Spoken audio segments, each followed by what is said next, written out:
Tady jsme v době bronzové. Jste přímo nějaká kultura, jste umětický nebo knuvízáci? Jak kdo, jak tady sedíme, naše skupina se snaží rekonstruovat mohylové kultury, takže střední dobu bronzovou, ale tady kolega, tak ten se věnuje už mladším obdobím popelnicových polí.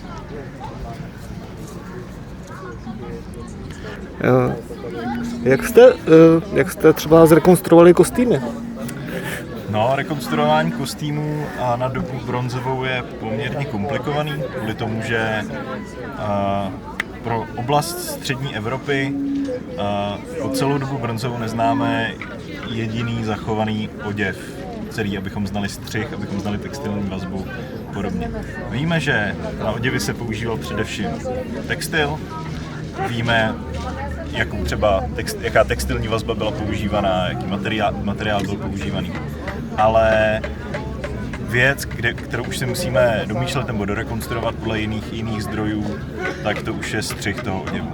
Takže v tom se částečně koukáme do Skandinávie, kde jsou zachované celé textily, částečně se koukáme do starších a mladších období a částečně to zrekonstruováme například podle vyobrazení na soškách nebo zdobení sošek, kde občas na sobě mají něco, co můžeme rekonstruovat jako náznaky oděvu. Jasně, takže suknice. Ty oděvy jsou ten důraz těch našich rekonstrukcí kladný na to, aby ten oděv byl do velké míry spíš jednodušší, protože i z oděvů, který známe zachovaný z období právě třeba střední doby bronzový, tak víme, že to jako většinou nejsou úplně střihově extrémně komplikovaný oděvy. A třeba v případě těch suknic v době bronzový se nepočítá, že se nosily kalhoty, takže opravdu se snažíme nosit ty suknice, abychom se aspoň nějak pokud možno zakrývali. Jasně. Co tady můžeme vidět? Třeba u toho stánku. Chcete si to projít, nebo? Můžeme to projít, nebo můžeme.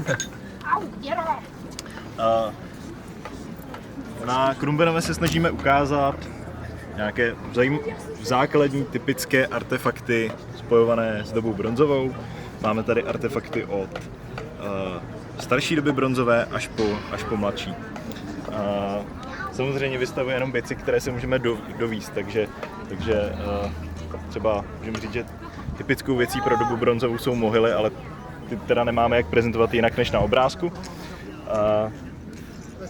Máme tady konkrétně, když začneme třeba u těch bronzových artefaktů, které jsou pro tohle období nejtypičtější a jsou i chronologicky jako nejlépe datovatelný, tak tu máme pro starší dobu bronzovou dýku, masivní bronzovou dýku, která má být replikou dýky z kozích hřbetů, a pak řada předmětů, které tady jsou vystavené, jsou hypotetické rekonstrukce, které mají ukazovat, že přestože archeologicky nacházíme keramiku, bronzové artefakty, občas kostěné, tak velká část hmotné kultury tehdejších lidí byla z organických materiálů, byla ze dřeva, byla z líka, byla z kůry, byla z kůže, a to je prostě věc, kterou my v našem prostředí nenacházíme. Ale známe ji ze starších období, známe ji z jiných oblastí, takže tady je řada předmětů, které nějak mají doplňovat ten náš obraz. Tohle konkrétně to je jedna z jehlic, které se nosily v páru, byly součástí ženského kroje ze střední doby bronzové mohylových kultur. Pak tu jsou ukazovány šípy související s lukostřelbou. V době bronzové se ještě končí tradice používaných nástrojů ze štípaného kamene, z pazourku, takže to je tady ukázána jako ukázka toho, že vlastně ty nástroje byly docela pestré materiálově. Je tady typická sekera pro střední dobu bronzovou, v tomhle případě zasazená do rukojeti z dvou částí dřeva sklanné. To je zase inspirované nálezem z Anglie, z lokality Must Farm, kde se ve vlhkém prostředí ta dřevěná rukojeť zachovala. Dřevěný štít, inspirovaný nálezy z Irska, ale víme, že vizuálně stejný štít, jenomže z bronzu, aby díky čemu se zachoval, známe ze západních Čech z konce střední doby bronzové, z Plzně. A tady vedle takové každodennosti v době bronzové hrnce. Na této akci ne, ale na jiných akcích v těchto hrncích si vaříme normálně oběd, kaše, polívky. Zde kolega vyrábí kostěné jehly. Na výrobu kostěných jehel používá většinou pazourkové nástroje, protože konkrétně ze střední doby bronzové neznáme pilky, takže nám přišel nejlogičtější způsob a nejjednodušší, jak pro výrobu těch jehel používat pilky vyráběné z pazourku. Takže je to taková spíš experimentální záležitost, sami nevíme, jak to půjde, ale zatím se mu to daří. Jasně. Jak chutná pivo z knovíského, máme z knovíský nádoby? No, dobře. Funkčně, co máme zkoušený nádoby, tak fungují dobře. Pivo se z nich pije dobře.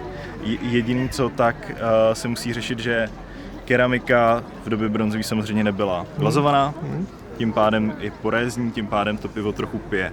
Jasně.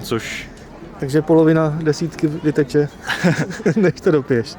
No, řešíme to třeba v případě některých pohárů, třeba tohodle, tam bych možná mohl ukázat nějaký hezčí, ale to je asi jedno, tak ten problém, tenhle spíš je reprezentativnější, tak to řešíme tak, že vnitřní strana toho koflíku je vyvoskovaná. Takže ty pory jsou zatřený. Jedna věc je, že ta keramika je leštěná, tím pádem už samotná ta poréznost keramiky je nižší. A z druhé, ta keramika je z vnitřní strany vyvoskovaná, takže prostě tolik piva to už nevypije. A co nějaký sluneční obřad bude? Sluneční obřad. No, slunečním obřadům úplně neholdujeme, přestože se asi občas v literatuře s dobou bronzovou spojují. Tak nemáme vlastně žádné relevantní prameny, které by nám říkaly, jak třeba by ty obřady teda měly vypadat a tak.